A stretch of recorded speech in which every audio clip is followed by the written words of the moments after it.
Oi gente, sejam bem-vindos para mais um tema da nossa série de vídeos do PDLJA. E antes da gente começar a falar sobre o nosso tema, se por acaso você chegou aqui de paraquedas, eu não sei muito bem qual é a mídia social que você está assistindo esse vídeo, mas se não for o YouTube, saiba que a gente tem o nosso canal oficial no YouTube, no qual você vai encontrar vídeos como esse lá no canal. Então a gente vai deixar aqui na tela, editor coloque. O nome do nosso canal oficial é Líder Jovem Tocantins. Além do nosso canal do YouTube, a gente também tem o nosso site oficial, liderjovemto.com, que vai aparecer aqui na tela também. Sempre quis fazer isso, gente. E antes de mais nada, né, gente, se você estiver no YouTube, clica no sininho de notificações, se inscreve no canal, dá o seu curtir para dar engajamento no vídeo e não esquece, obviamente, de compartilhar esse vídeo com seus amigos, com toda a sua liderança do Ministério Jovem, tá? Então, sem mais delongas, sem mais enrolação, simbora pro vídeo.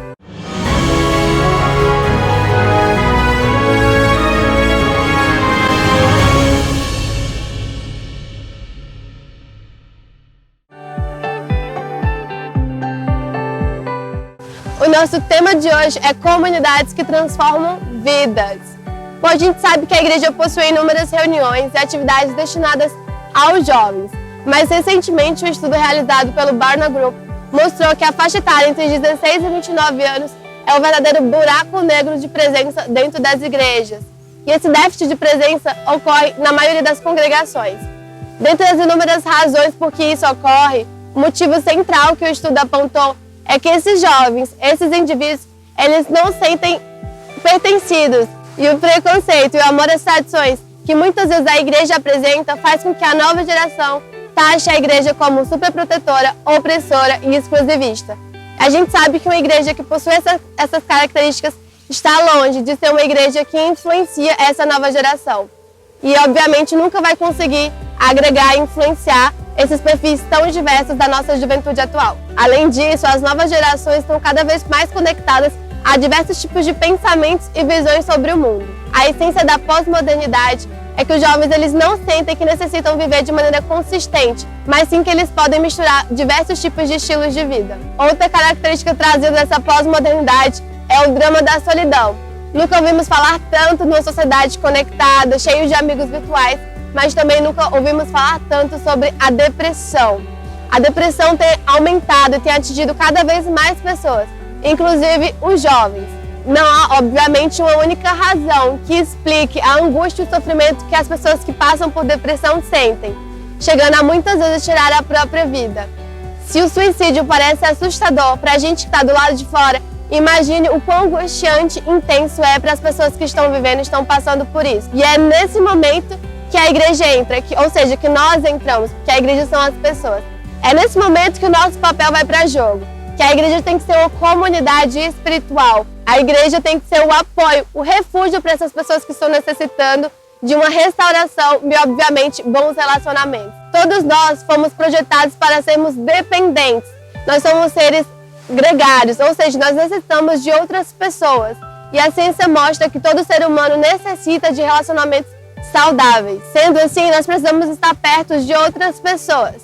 E qual é o lugar mais seguro da Terra para a gente ter esses bons relacionamentos? Aonde é a galera, o coro, vamos ouvir? Dentro da igreja, dentro da comunidade espiritual. E, obviamente, a comunidade espiritual é uma obra do Espírito Santo. E é através da vida em comunidade que os jovens reconhecem a presença, o propósito e o poder de Jesus. Jesus, ele intencionalmente criou a comunidade para ser um solo fértil do cultivo de discípulos. E compreender o conceito de comunidade como elemento fundamental do discipulado de Jesus faz com que você, líder jovem, consiga ter uma renovada visão sobre o discipulado dos seus jovens. Sendo assim, você, líder jovem, deve ser um promotor dessa visão, além de ajudar a implementar uma estrutura, seja um PGE, uma base, uma unidade, onde tem um foco de ajudar e apoiar os seus jovens. Sempre lembrando as 3 mensagens dos pilares do CRM, como relacionamento e missão, fazendo com que se torne uma rede de cuidados. Essa foi a nossa introdução e os nossos amigos vão mostrar para vocês como vocês vão conseguir, de fato, implementar essa comunidade transformadora de vida. Olá, tudo bem? As evidências teológicas ensinam que a essência de Deus é a comunidade. E assim como Pai, Filho e Espírito Santo não podem viver só, o seu povo também não pode existir. Deus deseja que o seu povo viva em comunidade e o nosso maior exemplo está nos relacionamentos de Cristo com os seus discípulos. O exemplo está no relacionamento de Cristo com os seus discípulos. Ele compartilhava sua vida com o seu círculo mais íntimo. Jesus orava pela unidade entre os seus discípulos e não apenas entre eles, mas entre todos os seus seguidores.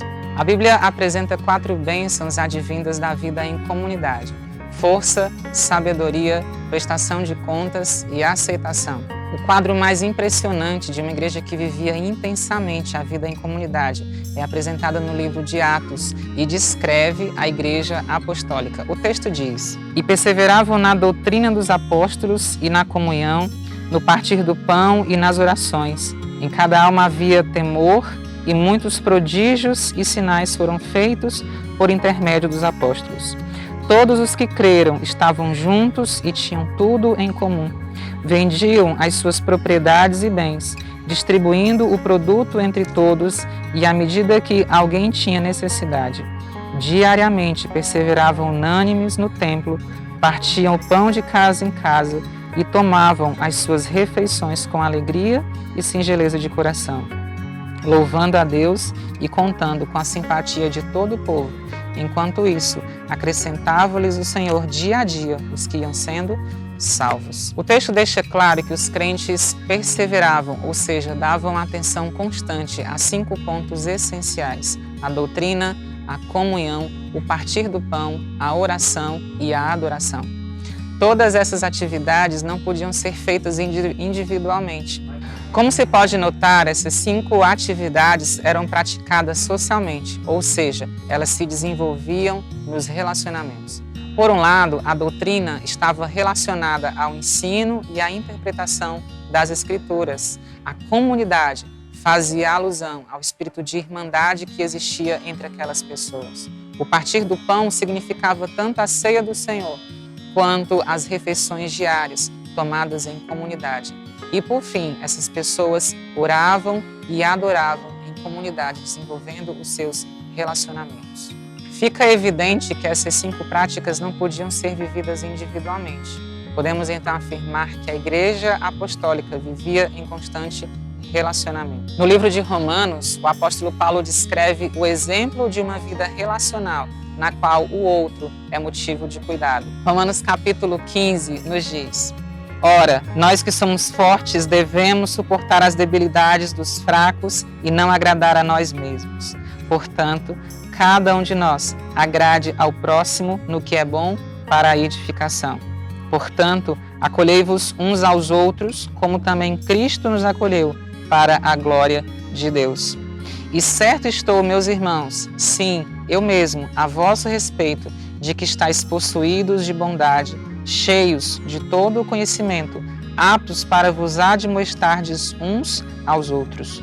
Mas agora, não tendo já campo de atividade nessas regiões e desejando há muito visitar-vos, penso em fazê-lo quando em viagem para a Espanha. Pois espero que de passagem estarei convosco e que para lá seja por vós encaminhado, depois de haver primeiro desfrutado um pouco a vossa companhia." Nesse texto, o apóstolo Paulo apresenta 4 aspectos importantes da vida em comunidade, e o primeiro deles é promover o crescimento espiritual do outro. Segundo, receber o próximo em amizade, tornando-o um companheiro, se identificando emocionalmente com o outro. Terceiro, uma vida de bondade e gentileza dentro dos relacionamentos permite às pessoas advertirem-se e exortar-se mutuamente. E por último, relacionamentos autênticos produzem satisfação, saciam a sede de amizade e produzem companheirismo. Os membros da Igreja Apostólica sabiam muito bem a importância de cuidar e de ser cuidado. Eles sabiam a importância da amizade e praticavam o ato de compartilhar. Entendendo o pastoreio. A maior contribuição de um pastor oficial não é fazer o trabalho da igreja, mas reproduzir o seu ministério e muitos outros que têm um dom do pastoreio e vão ajudá-lo a conduzir as pessoas. Ellen White, na sua Carta 1 de 1883, diz: "Todo homem que possa trabalhar, trabalhe. O melhor dirigente não é aquele que faz sozinho a maior parte do trabalho, mas o que obtém dos outros a maior produção. Por essa razão, há a necessidade de líderes jovens com perfil pastoral que ajude a formar uma rede de cuidado da igreja. Por que uma rede de cuidado? Porque não se pode esperar que haja uma multiplicação saudável do rebanho de Deus sem que haja pastoreio. Cristo, em João 21, de 15 a 17, ao perguntar 3 vezes a Pedro se o amava, e cada circunstância concluía que se Pedro o amava, deveria pastorear suas ovelhas. Ele considerou que guiar e cuidar das ovelhas era a grande exigência ministerial. Pedro compreendia que os líderes precisavam exercer seu dom de pastorear. Ou seja, você pode não ter o ofício do pastor, porém tem a função pastoral. E este dom de pastorear é a habilidade especial que Deus concede a algumas pessoas que assumiram a responsabilidade pessoal pelo bem espiritual de um grupo de crentes. Então, líderes, eu gostaria que vocês entendessem que o pastoreio não é uma opção, mas uma necessidade para a igreja, pois o pastoreio envolve o cuidado e discipulado e está vinculado com as necessidades da pessoa, aquilo que é emergencial, que envolve a reabilitação, proteção e o seu bem-estar. Por isso, os jovens precisam estar organizados em pequenos grupos, com mais líderes que exerçam a função pastoral e atendam às necessidades dos jovens deste mundo. Oi! Hoje nós vamos falar sobre a Geração 148. Geração 148 é um projeto desenvolvido por jovens adventistas do sétimo dia, dispostos a formar uma geração de cristãos comprometidos, envolvidos e prontos a enfrentar desafios. São jovens que buscam em sua caminhada cristã viver por um único motivo: a glória de Deus. A visão é reavivar esta geração através do relacionamento íntimo com Cristo e sua palavra, resultando numa comunidade viva, com criatividade e diversidade de ideias e missões. Você sabe por que o projeto se chama Geração 148? Vamos descobrir. Em Romanos 14:8 diz o seguinte: porque se vivemos, para o Senhor vivemos. Se morremos, para o Senhor morremos. Quer, pois, vivamos ou morramos, somos do Senhor. O projeto visa estabelecer uma identidade cristã, real e significativa na vida do jovem, refletindo o caráter do Criador, testificando do seu plano de salvação, vivendo a plenitude desse chamado. E para isso, nós temos 10 objetivos. Objetivo 1. Inspirar jovens a viver para a glória de Deus, através de um relacionamento íntimo com Jesus Cristo. Objetivo 2. Resgatar um cristianismo estritamente bíblico e prático. Objetivo 3. Promover relações concretas em redes de amizade. Objetivo 4. Desenvolver voluntariado e serviço social junto à comunidade. Objetivo 5. Capacitar e desenvolver a multiplicidade de dons e criar a oportunidade para a utilização deles. Objetivo 6. Encorajar novos métodos criativos para evangelizar. Objetivo 7. Espalhar a mensagem contextualizada de salvação em Cristo Jesus. Objetivo 8. Criar um ambiente propício para atrair amigos não cristãos. Objetivo 9. Promover o reavivamento dos jovens adventistas. Objetivo 10. Moldar o estilo de vida do jovem, baseado nos princípios bíblicos. O local onde nos reunimos se chama Base, e eu vou te contar o porquê. Base é onde todas as ações são coordenadas e estruturadas. O local deve ser divulgado para todas as pessoas batizadas e também as que não são batizadas. Esse local deve ser fixo por pelo menos 3 meses. A ação é a atividade diferente e desafiadora que a base faz, a cada semana, a cada 15 dias ou até a cada mês. O encontro é o momento em que os membros do G148 se reúnem. E agora, o que fazer? É simples. O que fazemos quando estamos com os nossos amigos? Conversamos, rimos, às vezes choramos, contamos as novidades daquele boy que vimos outro dia no ônibus, reclamamos muito, mas também agradecemos, cantamos e outras coisas mais. O encontro deve ser alegre e motivador, mas claro, a parte espiritual não pode ficar de escanteio. Ela deve ser interessante e esclarecedora. E para isso, o blog do G148 disponibiliza roteiros e assuntos para serem utilizados nos encontros, de maneira crescente, de acordo com a sua complexidade. Para ajudar ainda mais, meus amigos trarão 4 passos para dar certo todos os seus encontros. Passo 1. Orar, orar e orar. Quando os jovens são chamados para um evento, só Deus pode preparar o coração deles para aceitar o convite de Cristo. Os líderes devem permanecer dependentes do Senhor. Passo 2. Planejamento. A Geração 148 tem fortes traços de flexibilidade, criatividade e informalidade. Isso não quer dizer desorganização. Se caso os jovens forem e não estiverem as coisas bem feitas, eles não vão querer voltar, porque amolecer o coração deles será um pouco difícil. Passo 3. Novidades e desafios. Geração 48 ele tem oportunidades e desafios para os jovens das igrejas. Essa prática tem mostrado que os jovens estão dispostos e preparados para grandes e inovadores desafios. Passo 4. Não parar de orar. Isso pode parecer repetitivo, mas este projeto e o seu Ministério Jovem não salvarão verdadeiramente vidas sem a atuação do Espírito Santo. Quanto mais os seus jovens entendem isso, mais apaixonados eles se tornam pelo serviço e unirão suas mãos às mãos de Deus e dobrarão seus joelhos em fervente oração. Olá! Hoje vamos falar sobre DNA.com, Dia do Norte em Ação. É um projeto realizado pela juventude específico para a realização de serviços sociais, voluntários e missionários. E o complemento.com, comunidade, oração e missão. É um conjunto que incentiva os jovens a ter um estilo de vida cristão. Os jovens de pequenos grupos são chamados no norte do Brasil de JPEGs e formam como uma extensão de DNA.com. A oração é uma das chaves fundamentais para os jovens, e os jovens precisam entender a orar um pelos outros. A comunhão dos jovens é algo fundamental para fortalecer essa área, essa extensão. Lição da Escola Sabatina estão disponibilizados em vídeos, áudios, isso tudo para fortalecer e reavivar cada dia mais. Uma vez por mês, o primeiro sábado de cada mês, de uma forma muito atrativa, estão disponíveis no aplicativo. E qual a relevância desse projeto? Essa é uma forma atrativa em que o jovem deve refletir a seguinte questão: se ele deve ir até a igreja ou a igreja ir até o jovem. O jovem adventista sabe que o ideal é sair e ir até a igreja. Isso facilita a sair do seu conforto e pregar o evangelho ao seu próximo. Oi, tudo bem?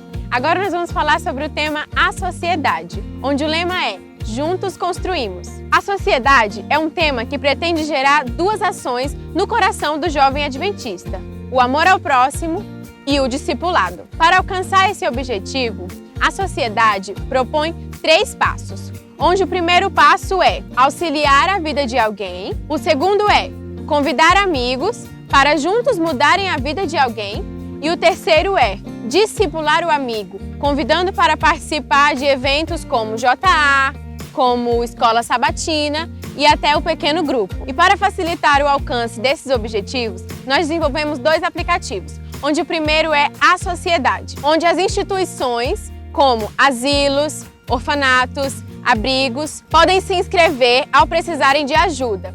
E o usuário clica em cima e automaticamente gera um GPS direcionando o usuário até a instituição. Nesse aplicativo A Sociedade, também pode ser desenvolvidos eventos sociais, onde marcam dia, lugar e hora, para que ocorra o encontro entre as instituições e usuários que desejam ajudar. O outro aplicativo também desenvolvido é o Way. Esse aplicativo desenvolve ferramentas que facilitam o discipulado em pequenos grupos, escolas sabatinas e cultos jovens. Então lembrem, A Sociedade e o Way. Esses aplicativos serão de grande serventia para o seu discipulado. Até a próxima! Sem dúvida, a amizade e os relacionamentos são a obra-prima de sua arte preferida. Nesse sentido, os pequenos grupos desenvolvem um papel importante, porque por meio desse instrumento, os jovens podem compartilhar uma infinidade de experiências, propósitos, planejamentos, entre outras atividades. No caso específico da União Chilena, são chamados de pequenos grupos de salvação e serviço, ou de forma reduzida, de GPS. E a alusão a esse termo se dá de forma muito simples. Assim como o GPS indica o posicionamento e a rota até onde a pessoa pretende chegar, os pequenos grupos de salvação e serviço indicam também o posicionamento, o contexto e as circunstâncias do solene momento da história em que vivemos. Por outro lado, também indicam com clareza a posição, a rota e o destino que se deve seguir para chegar ao lar celestial. É interessante observar que à sigla GPS foi adicionado o sobrenome Na Rota da Amizade. Um dos grandes propósitos dos pequenos grupos de jovens adventistas é convidar amigos não adventistas a todas as suas atividades cotidianas e seculares de tal forma que eles possam se misturar com eles, seguindo o método de Cristo. E principalmente, convidando-os para as suas atividades e reuniões dos grupos GPS. Oi, gente! Como vocês viram aqui no nosso título do nosso vídeo, o nosso tema é Conexão GP. Eu não sei muito bem como que se pronuncia isso, mas aonde quer que você esteja vendo esse vídeo, se tiver um espaço para escrever comentário, escrevam aqui e falem o jeito certo de se pronunciar isso. Mas eu vou falar para vocês o objetivo real do vídeo, enfim, e aí vocês vão entender tudinho, tá? Então, simbora lá! Bom, gente, o princípio básico do plano inspirado por Deus de realizar o trabalho é organizando os jovens em pequenos grupos. E é por isso que o Ministério Jovem da União Boliviana consiste em organizar o Ministério Jovem Adventista das suas igrejas locais em pequenos grupos, no qual eles designam líderes para comandar, para gerenciar esses pequenos grupos. A ideia é que a base do relacionamento da juventude seja o PG. O nome ele reflete um novo modelo, um novo estilo de vida de se viver em comunidade, através de uma comunhão relacional baseada lá na igreja primitiva de Atos 2. Conexão, pra gente no espanhol, como a gente viu, conexão, a gente já está aprendendo duas línguas aqui, a gente está sendo bilíngue já, significa o elo de estar intercomunicado com as redes de pequeno grupo. E PG, pequeno grupo, em espanhol GP, grupo pequeno, vamos aprender assim, né, gente? É obviamente pequeno grupo, a gente tem o que fazer não, é isso mesmo. A visão da Conexão GP é alcançar pessoas por meio da comunhão, do relacionamento e da missão. E a filosofia desse grupo é fazer com que esse grupo de pessoas tenha um encontro semanal no qual eles possam ampliar a sua comunhão, o seu relacionamento e a sua missão. Que a Conexão PG da União Boliviana possa inspirar você e o seu ministério a também fazer juntos e a formar um pequeno grupo de pessoas com o foco do CRM, de comunhão, relacionamento e missão. E a nossa frase do nosso vídeo de hoje é: nunca esqueça que a razão pela qual as pessoas deixam a igreja não é doutrinária, mas sim relacional. Um beijo para vocês e até o próximo vídeo. Eu encontro vocês assim nos próximos vídeos, tá? Um beijo, tchau!